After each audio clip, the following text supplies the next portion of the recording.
Hello दोस्तों, welcome back to my YouTube channel chemistry educare point. कल के video में हमने सॉल्यूशन चैप्टर जो है उसके पार्ट फर्स्ट के बारे में बात की थी और उस चैप्टर में हमने सॉल्यूशंस की डेफिनेशंस देखी थी, टाइप ऑफ सॉल्यूशंस देखे थे और इसके अलावा जो कंसंट्रेशन होती है सॉल्यूशंस की वो किस तरीके से शो की जाती है यानी कि व्यक्त की जाती है उसके बारे में भी बात की थी। यानी कि द्रव्यमान प्रतिशत है, आयतन प्रतिशत है, द्रव्यमान आयतन प्रतिशत है, मोल अंश है, मोलरता है, मोललता है, मोल अंश है और पार्ट पर मिलियन यानी कि ppm है। इन सभी के बारे में कल अपन ने विस्तार से बात की थी। आई होप, मुझे आशा है कि आपने कल का वीडियो अच्छी तरीके से समझा है। तो आज चैप्टर सॉल्यूशन जो है उसका पार्ट 2 शुरू करते हैं। इस पार्ट में यानी कि आज के वीडियो में हम विलेयता के बारे में बात करेंगे। विलेयता ठोसों की द्रव में किस प्रकार से होती है और गैसों की द्रव में किस प्रकार से होती है। इसके अलावा हेनरी लॉ जो है उसके बारे में भी हम डिस्कस करेंगे।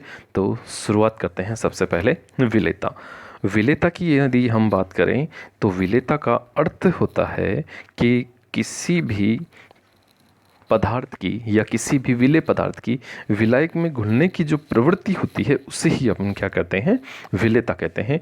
तो डेफिनेशंस के रूप में अपन कहें तो कह सकते हैं कि एक निश्चित ताप पर विलायक की निश्चित मात्रा में घुले हुए विलेय पदार्थ की उस विलेय पदार्थ की अधिकतम मात्रा जो है वह उस पदार्थ की क्या कहलाती है, विलेयता कहलाती है। अब इस विलेयता को ठोसों की द्रव में विलेयता के रूप में हम देखते हैं। ठोसों की द्रव में विलेयता यानी कि द्रव में ठोस जो है वो किस प्रकार से घुला हुआ है वो देखा। तो सबसे पहले इसकी परिभाषा यानी कि निश्चित ताप पर द्रव विलायक की निश्चित मात्रा में किसी ठोस की घुली हुई वह अधिकतम मात्रा जिससे संतृप्त विलयन बनाया जा सके वह उस ठोस की द्रव में क्या कहलाती है, विलेयता कहलाती है। तो यहाँ इसको और अच्छी तरीके से हम समझने की बात कहें तो कह सकते हैं कि जैसे अपने पास एक विलयन है और इस विलयन में 1 लीटर जल है यानी कि ये क्या हो गया, विलायक हो गया और इसमें हमने 100 ग्राम NaCl घोल दिया। तो 100 ग्राम जो हमने NaCl घोला है तो ये जो विलयन बना है, अब इस विलयन की विलेयता जो है वो यदि अपन को पूछी जाए तो उसका मतलब है हमसे ये पूछा जा रहा है कि नमक की जो मात्रा है यानी कि NaCl की जो मात्रा है वो कितनी घुली हुई है। तो यहाँ हम कहेंगे कि 100 ग्राम घुली हुई है किसमें, 1 लीटर H2O यानी कि जल में। तो यहाँ पर इस विलयन की जो विलेयता हो गई वो कितनी हो गई, 100 ग्राम प्रति लीटर यानी कि 100 ग्राम जो है वो 1 लीटर में घुला हुआ है। फिर एक नया वर्ड यहाँ पर आया है संतृप्त विलयन। संतृप्त विलयन की यदि हम बात कहें तो यहाँ कह सकते हैं कि संतृप्त और एक होता है आपके असंतृप्त और एक होता है आपके अति संतृप्त। तो संतृप्त से तात्पर्य ये हो गया कि किसी भी विलायक में जो विलेय पदार्थ है वो पर्याप्त मात्रा में घुला होता है तो ऐसे विलयन कहलाते हैं संतृप्त विलयन। और असंतृप्त का मतलब होता है कि विलेय पदार्थ जो होता है वह पर्याप्त मात्रा से कम मात्रा में उपस्थित रहता है। ऐसे विलयन क्या कहलाते हैं, असंतृप्त विलयन। और अति संतृप्त विलयन की यदि हम बात करें तो पर्याप्त मात्रा से अधिक विलेय पदार्थ यदि होता है तो ऐसे विलयन कहलाते हैं अति संतृप्त विलयन। ओके, तो यहां सबसे पहले संतृप्त विलयन की परिभाषा जो मैंने बताई थी कि दिए गए ताप पर किसी विलयन में विलेय की और अधिक मात्रा नहीं घोली जा सके, मतलब पर्याप्त मात्रा, तो ऐसा विलयन क्या कहलाता है, संतृप्त विलयन कहलाता है। उसके बाद में यहाँ जैसा कि अभी बताया गया था कि संतृप्त विलयन में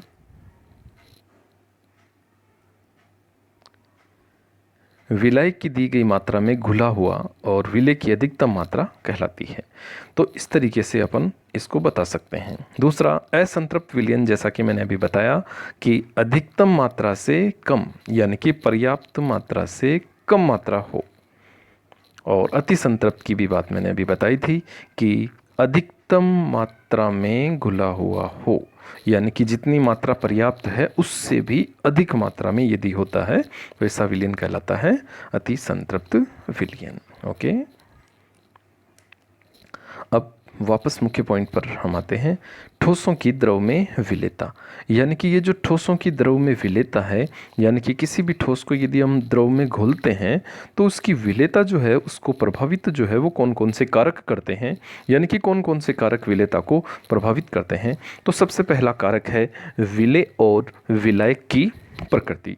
विलेय और विलायक की प्रकृति से तात्पर्य है कि जैसा कि हम जानते हैं विलेय और विलायक जो हैं वो ध्रुवीय और अध्रुवीय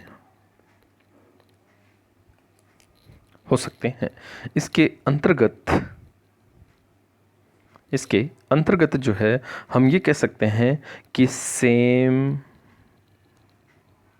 डिसॉल्व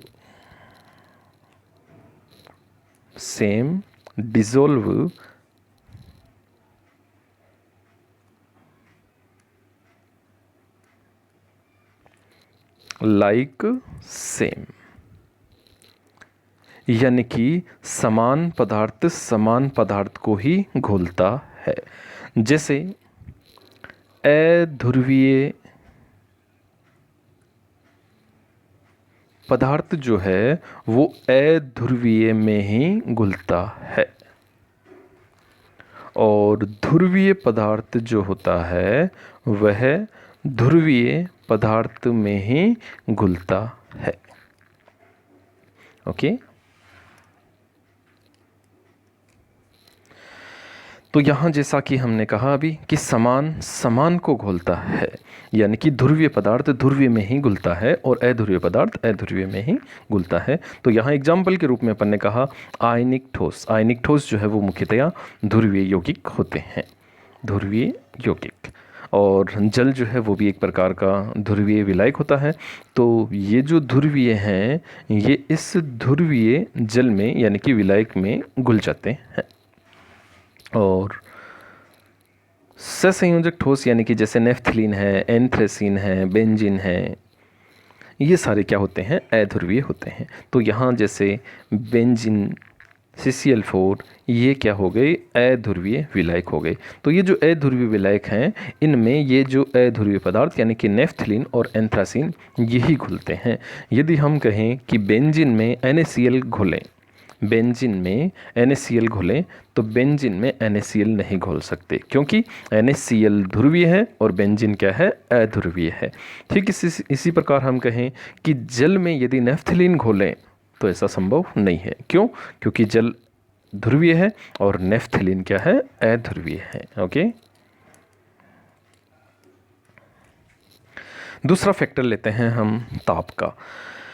जैसा कि कहा गया है कि वे ठोस जिन्हें जल में घोलने पर यदि ऊष्मा निकलती है तो उनकी विलेयता ताप बढ़ाने पर क्या हो जाती है, कम हो जाती है।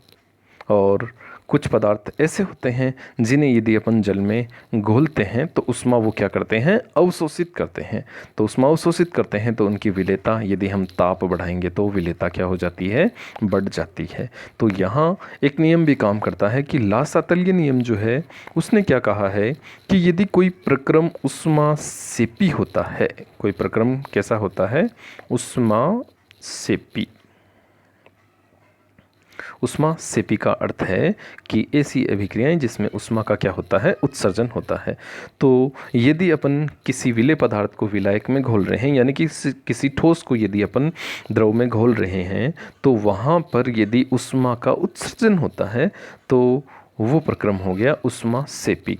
तो इस ऊष्मा सेपी प्रक्रम में यदि हम ताप बढ़ाते हैं यदि हम क्या करते हैं, ताप बढ़ाते हैं, तो यहाँ इसकी विलेयता जो है यानी कि घुलने की प्रवृत्ति जो है वो क्या हो जाती है, कम हो जाती है।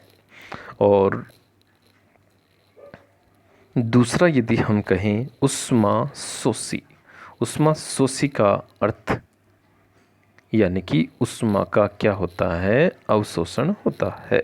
यदि हम किसी ठोस पदार्थ को जल में घोल रहे हैं और वो क्या कर रहा है, उष्मा का अवशोषण कर रहा है, यानी कि उष्मा को क्या कर रहा है, अवशोषित कर रहा है, तो उस प्रक्रम को हम कह देते हैं कि यह प्रक्रम उष्मा शोषी है।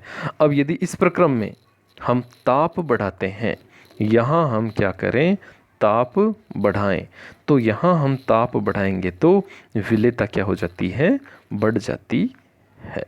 तो ध्यान रखेंगे, यदि उष्मा उत्सर्जित हो रही है मतलब कम हो रही है, तो विलेयता ताप बढ़ाने पर कम होगी। और उष्मा शोषी यानी कि ताप बढ़ाया है तो विलेयता भी क्या होगी, बढ़ेगी। तो यहाँ जो याद रखने का अपना कंसेप्ट है कि यदि उष्मा कम होती है यानी कि उत्सर्जित होती है तो विलेयता भी क्या होगी, कम होगी। और यदि उष्मा अवशोषित होती है यानी कि बढ़ती है तो ताप बढ़ाने पर विलेयता क्या हो जाती है, बढ़ जाती होती।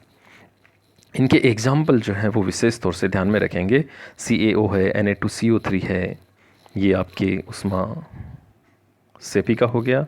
और ये जो एग्जाम्पल हैं वो आपके किसके हो गए, उष्मा शोषी के हो गए। तो यहाँ पर क्वेश्चन जो है वो इस तरीके से कि NaCl का जो जलीय विलयन है उस पर ताप के प्रभाव को बताइए।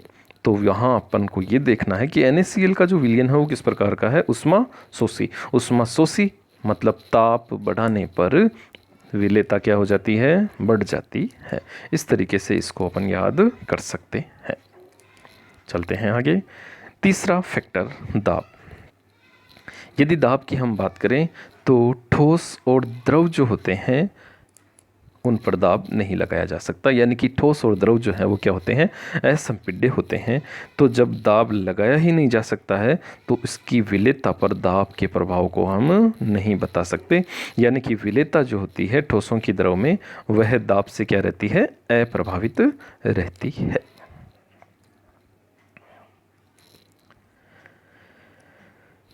अब चलते हैं गैसों की द्रव में विलेयता, यानी कि गैसों को यदि हम द्रव में घोलते हैं तो उसकी विलेयता जो है वो किस प्रकार से प्रभावित होती है, कौन से कारक जो हैं उससे प्रभावित करते हैं। गैसों की द्रव में विलेयता का एग्जाम्पल, बेस्ट एग्जाम्पल हम देख सकते हैं कि कोल्ड ड्रिंक्स के अंदर जो CO2 घुली रहती है वो एक प्रकार से गैसों की द्रव में विलेयता ही है। ठीक इसी तरीके से जो जल होता है, जल में जो ऑक्सीजन डिजोल्व रहती है यानी कि घुली हुई रहती है, वो भी गैसों की द्रव में विलेयता का ही एक एग्जाम्पल है। गैसों की जो द्रव में विलेयता होती है उसे एक फैक्टर यानी कि अवशोषण गुणांक द्वारा शो किया जाता है।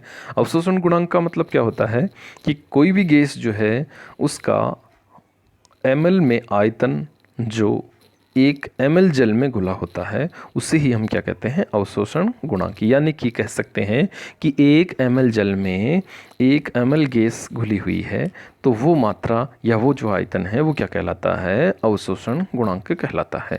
तो अवशोषण गुणांक जो होता है वो भी गैस की विलेयता को क्या करता है, प्रभावित करता है। यदि किसी का अवशोषण गुणांक ज़्यादा है तो उसकी विलेयता क्या रहती है, अधिक रहती है। यानी कि हम कह सकते हैं कि अवशोषण गुणांक जो होता है वह समानुपाती होता है विलेयता के। विलेयता का मतलब है गैस की द्रव में विलेयता। तो आगे हम इसके प्रभावित करने वाले कारकों के बारे में देखते हैं। तो सबसे पहला कारक है गैस की प्रकृति। गैस की प्रकृति यानी कि यदि गैस विलायक से क्रिया कर रही है मतलब उसके अंदर डिसॉल्व हो रही है, मतलब उसमें विलय हो रही है मतलब उसकी विलेयता क्या हो जाएगी, ज़्यादा हो जाती है। और यदि कोई गैस विलायक से क्रिया नहीं करती है मतलब वो उसमें विलय नहीं हो रही है, मतलब उसकी विलेयता क्या हो गई, कम हो गई। तो गैस यदि विलायक से क्रिया करती है तो विलेयता ज़्यादा हो जाती है। कुछ गैसें जो है उनका जल में अवशोषण गुणांक का अपन घटता क्रम देखते हैं। यानी कि यदि इन गैसों को जल में हम घोलते हैं तो सबसे पहले गैस कौन सी घुलती है, फिर कौन सी, इस तरीके से इनके विलय होने का जो क्रम है वो देखते हैं। सबसे पहले यहाँ जो क्रम मैंने लिख रखा है NH3 है, NH3 है, HCl है, CO2 है, O2 है। तो यहाँ हम कहें कि अवशोषण गुणांक का मान ज़्यादा किसका है, NH3 का, कम किसका है, N2 का। तो अवशोषण गुणांक जिसका ज़्यादा होता है उसकी विलेयता भी क्या होती है, ज़्यादा होती है। तो उपरोक्त क्रम में हम देख सकते हैं कि अवशोषण गुणांक NH3 का क्या है, ज़्यादा है। अवशोषण गुणांक ज़्यादा है तो इसकी विलेयता भी क्या हो जाती है, जल में ज़्यादा हो जाती है। ठीक है। और N2 जो है इसकी, यानी कि इसका अवशोषण गुणांक जो है वो क्या होता है, सबसे कम। अवशोषण गुणांक कम है तो इसकी विलेयता भी क्या हो जाती है, कम हो जाती है। इस तरीके से इस क्रम को हम याद रखेंगे। क्रम अक्सर 2-4 गैसें दे दी जाती है और कह दिया जाता है इनके अवशोषण गुणांक का बढ़ता या घटता क्रम याद रखें, तो इस बात को विशेष तौर से ध्यान रखेंगे हम। फिर दूसरा फैक्टर है इसका विलायक की प्रकृति। विलायक की प्रकृति से तात्पर्य, जैसा कि पिछले भाग में हमने देखा था कि सेम डिजोल्व लाइक सेम, यानी कि समान समान को ही घुलता है। तो ध्रुवीय गैसें ध्रुवीय विलायकों में घुलती हैं और अध्रुवीय गैसें अध्रुवीय विलायकों में घुलती है। तीसरा है ताप का प्रभाव। तो एक गैस है वो द्रव में घुली हुई है, तो यहाँ पर यदि हम ताप बढ़ाते हैं तो गैस की द्रव में घुलने की प्रवृत्ति क्या होती जाती है, कम होती जाती है। कम क्यों होती है, क्योंकि जैसे जैसे हम ताप बढ़ाते हैं गैसों के अणुओं की गतिज ऊर्जा क्या होती है, बढ़ती जाती है। और गैसों के अणुओं की गतिज ऊर्जा बढ़ती है तो उसकी विलेयता क्या होती जाती है, कम होती जाती है। तो यहाँ पर ताप बढ़ाने पर गैसों की विलेयता क्या हो जाती है, कम हो जाती है। तो यहाँ पर ताप जो है और विलेयता जो है उसमें संबंध क्या हो जाएगा, व्युत्क्रमानुपाती का। यानी कि ताप बढ़ेगा तो विलेयता घट जाती है, किसकी, गैसों की। एक अपवाद के रूप में हम देखते हैं कि H2 यानी कि हाइड्रोजन गैस और हीलियम जो है इनकी विलेयता ताप बढ़ाने पर बढ़ती है, जबकि हमने अभी कहा था कि ताप बढ़ाने पर विलेयता घटती है। ये एक अपवाद है, एक्सेप्शंस है। लेकिन इनका कारण जो है वो क्या है, क्योंकि इनको जब हम विलय करते हैं तो ऊष्मा का क्या होता है, अवशोषण होता है। जैसा कि पीछे मैंने बताया था कि ऊष्मा का यदि अवशोषण होता है तो ताप बढ़ाने पर विलेयता बढ़ती है। तो वही फैक्टर यहाँ पर भी काम करेगा। तो इस अपवाद को हम ध्यान में रखेंगे, क्योंकि अक्सर ताप और विलेयता यानी कि गैसों की विलेयता जो है वो ताप बढ़ाने पर घटती है, लेकिन ये जो दो गैसें हैं इनकी विलेयता ताप बढ़ाने पर क्या होती है, बढ़ जाती है। इसको विशेष तौर से ध्यान में रखेंगे। दाब का प्रभाव, ये प्रभाव मुख्य रूप से इम्पोर्टेंट है। यानी कि गैसें जो होती हैं उन्हें द्रव में दाब लगाकर विलय किया जाता है और इसकी जो विलेयता है वो एक नियम है, हेनरी का नियम। उस हेनरी के नियम के द्वारा हम समझते हैं।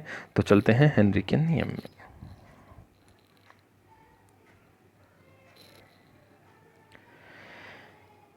हेनरी का नियम क्या कहता है? हेनरी का नियम कहता है कि किसी भी गैस की विलायक में जो विलेयता और दाब जो होती है उनका जो संबंध है वो ही हेनरी नियम है। यानी कि कोई भी गैस जो है उसका स्थिर ताप पर जो विलेयता है, विलेयता को हम शो कर रहे हैं m से, वो जो है वो किस पर निर्भर करती है, उसके दाब पर निर्भर करती है। यानी कि विलेयता दाब पर निर्भर करती है। तो यही नियम है हेनरी का नियम। यानी कि स्थिर ताप पर किसी गैस की विलेयता वह दाब पर निर्भर करती है, यही हेनरी का नियम है। तो m समानुपाती हो गया P। m यहाँ विलेयता को शो करता है और दाब जो है वो P जो है वो दाब को शो करता है। तो m समानुपाती चिन्ह हटाया तो ये हो गया KHP और यहाँ जो KH है वो हेनरी कांस्टेंट है। इस डायग्राम में हम देखते हैं पहला जो डायग्राम है यानी कि ये वाला डायग्राम, इसमें हम देख रहे हैं कि ये जो है ये है लिक्विड और ये जो है गैस है। यहाँ इस पर एक दाब लग रहा है तो एक बार दाब पर इस गैस के 3 पार्टिकल इसमें घुले हुए हैं यानी कि विलय हो रखे हैं। लेकिन जैसे ही दाब जो है हमने कितना कर दिया 2 बार, यानी कि दाब को बढ़ा दिया, तो दाब को बढ़ा दिया तो गैस के पार्टिकल्स जो पहले इतने थे अब इनकी संख्या क्या हो गई, डबल हो गई यानी कि बढ़ गई। तो यहाँ दाब हमने बढ़ाया तो विलेयता भी क्या हो गई, बढ़ गई। यही नियम क्या है, हेनरी का नियम। तो सिंपल याद रखेंगे कि गैस की द्रव में विलेयता जो होती है वो किसके समानुपाती होती है, दाब के समानुपाती होती है। अब ये जो है हेनरी का नियम, इस हेनरी के नियम की एक विशेष स्थिति जो है वो हम देख लेते हैं। यानी कि यहाँ पर किसी भी गैस का जो दाब होता है वह उसके मोल अंश के क्या होता है, समानुपाती होता है, यानी कि जो आंशिक दाब होता है उसके समानुपाती। तो यहाँ जैसा कि कहा गया है कि हेनरी नियमानुसार किसी भी गैस का वाष्प अवस्था में आंशिक दाब यानी कि P वह उस गैस के मोल अंश यानी कि x के क्या होता है, समानुपाती होता है। यहाँ हम देख सकते हैं कि P समानुपाती है किसके, x के। P आंशिक दाब हो गया, x मोल अंश हो गया, और समानुपाती का चिन्ह जो हटाया है वहाँ लिख दिया हमने KH(x). KH हेनरी कांस्टेंट हो जाएगा। तो यहाँ एक नया फॉर्मूला अपने पास आया है।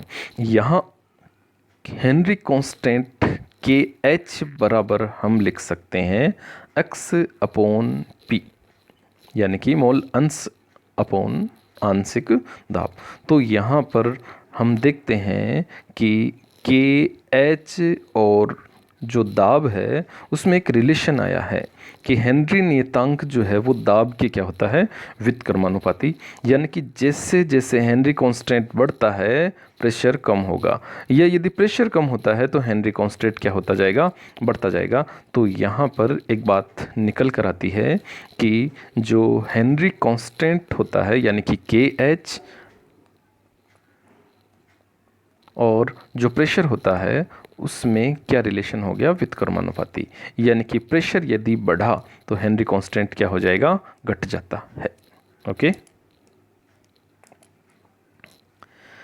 यहाँ पर जो समीकरण हमने बताया था, जैसा कि अभी मैंने कहा था कि KH का मान कम होगा तो विलेयता भी क्या होगी, कम होगी। विलेयता कम होगी, इससे क्या तात्पर्य है, जैसा कि हमने अभी कहा कि विलेयता जो है, हेनरी का नियम कहता है विलेयता जो है वो किसके समानुपाती है, दाब के समानुपाती है, और KH जो है वो P के क्या है, व्युत्क्रमानुपाती। तो KH का मान यदि बढ़ता है, जैसा कि कहा गया है KH का मान अधिक होगा तो दाब क्या होगा, कम होगा। दाब कम होगा तो विलेयता भी क्या हो जाती है, कम, क्योंकि दाब और विलेयता एक दूसरे के क्या होते हैं, समानुपाती। ओके,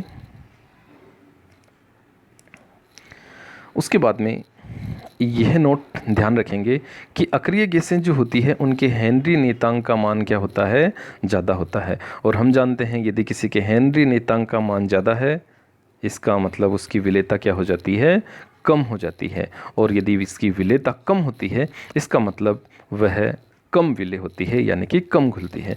तो ध्यान रखेंगे अक्रिय गैसों की विलेयता जो है वो कम होती है। क्यों होती है, क्योंकि उनके हेनरी कांस्टेंट यानी कि हेनरी नियतांक का मान बहुत ज़्यादा होता है। यहाँ एक कंसेप्ट याद रखने का,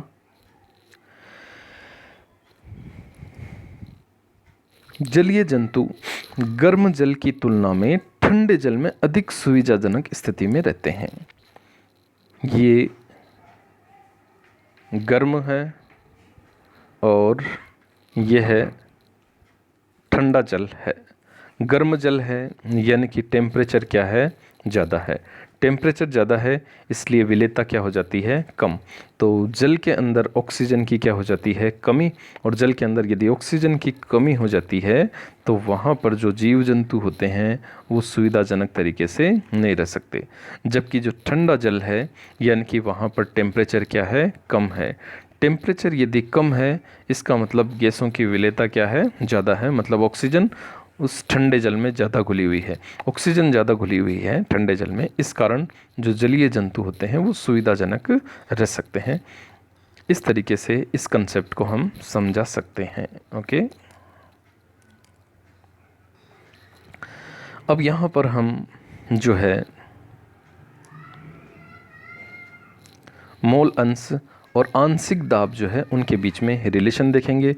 जैसा कि अभी हमने निकाला था कि P बराबर होता है KHX। तो यहाँ पर आंशिक दाब और मोल अंश में संबंध निकालना है। तो आंशिक दाब और मोल अंश दोनों एक दूसरे के क्या हो गए, समानुपाती हो गए। तो इस तरीके से हम बता सकते हैं कि जैसे जैसे आंशिक दाब बढ़ेगा मोल अंश भी बढ़ते जाएंगे और इस तरीके से इनके बीच में एक स्ट्रेट लाइन जो है वो आ जाती है। ओके, तो इस तरीके से इन दोनों के बीच में रिलेशन हम बता सकते हैं। एक स्ट्रेट लाइन जो है वो यहाँ आती है।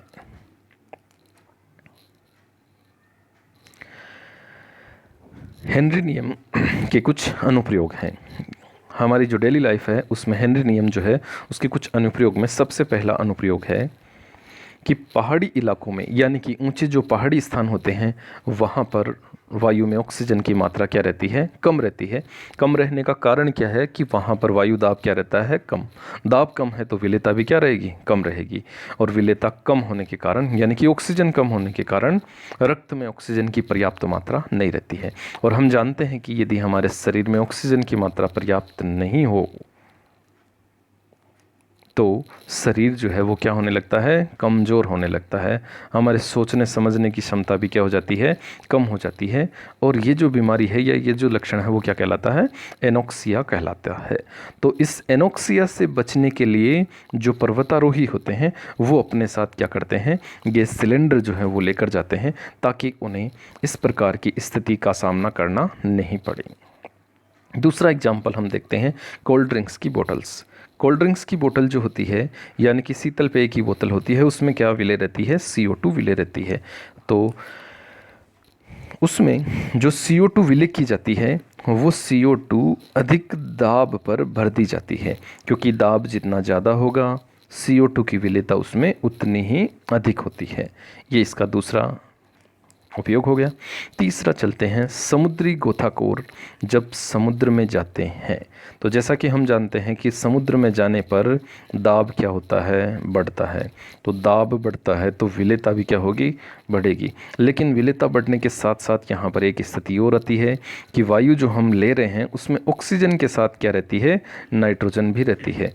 और नाइट्रोजन जो है उसकी रक्त में विलेयता जो है वो क्या हो जाती है, बढ़ जाती है। और जैसे ही गोताखोर वापस समुद्र सतह पर आता है तो दाब वापस धीरे धीरे क्या होता है, कम होता है। और दाब कम होने पर रक्त में घुली हुई ऑक्सीजन और नाइट्रोजन गैस जो है वो बुलबुलों के रूप में रुधिर कोशिकाओं में क्या होने लगती है, इकट्ठी होने लगती है। यानी कि रक्त प्रवाह में बाधा उत्पन्न होती है। और ये स्थिति जो है वो क्या कहलाती है, बेंड्स कहलाती है। और इस स्थिति से बचने के लिए ये जो गोताखोर होते हैं ये गोताखोर भी अपने साथ क्या लेके जाते हैं, गैस सिलेंडर लेकर जाते हैं। उस गैस सिलेंडर में जो वायु भरी होती है उस वायु में अक्रिय गैस हीलियम जो है वो मिलाई रहती है। ये जो हीलियम है वो इसलिए मिलाई जाती है क्योंकि इसकी विलेयता जो है वो क्या होती है, कम होती है। अभी पीछे हमने देखा था कि अक्रिय गैसें जो होती है उनके हेनरी स्थिरांक का मान क्या रहता है, ज़्यादा रहता है। और हेनरी स्थिरांक का मान ज़्यादा रहने के कारण उनकी विलेयता क्या रहती है, कम रहती है। तो इस कारण हीलियम गैस जो है वो इसमें मिश्रित की जाती है। तो इस तरीके से इनके तीन मुख्य उपयोग हम देख सकते हैं। एनोक्सिया क्या होता है, ये डेफिनेशंस देख सकते हैं। बैंड्स क्या होता है उसकी परिभाषा देख सकते हैं, और बैंड से किस तरीके से बचा जाता है वो भी हम देख सकते हैं। तो गोताखोर जो होते हैं उनके सिलेंडरों में जो अक्रिय गैस मिलाई जाती है वो अक्रिय गैस कौन सी है? हीलियम है। और ये क्यों मिलाई जाती है? क्योंकि इसकी विलेयता क्या होती है? कम होती है। तो इस प्रकार से हम जो है इनके बारे में कम्प्लीटली बता सकते हैं, यानी कि इनके उपयोग जो हैं वो हम बता सकते हैं। आज का जो वीडियो था उस वीडियो में हमने इन सभी टॉपिकों के बारे में बातचीत की थी, यानी कि विलेयता के बारे में और उनके प्रकारों के बारे में, उनको प्रभावित करने वाले कारकों के बारे में, और हेनरी नियम जो है उसके बारे में भी डिटेल से स्टडी की थी। आई होप आज का वीडियो आपको पसंद आएगा, और आज के जो वीडियो में आपने अच्छी तरीके से समझा होगा। तो आगे का जो वीडियो है वो जल्द ही जारी किया जाएगा। ज़्यादा से ज़्यादा इसको शेयर करें, और धन्यवाद।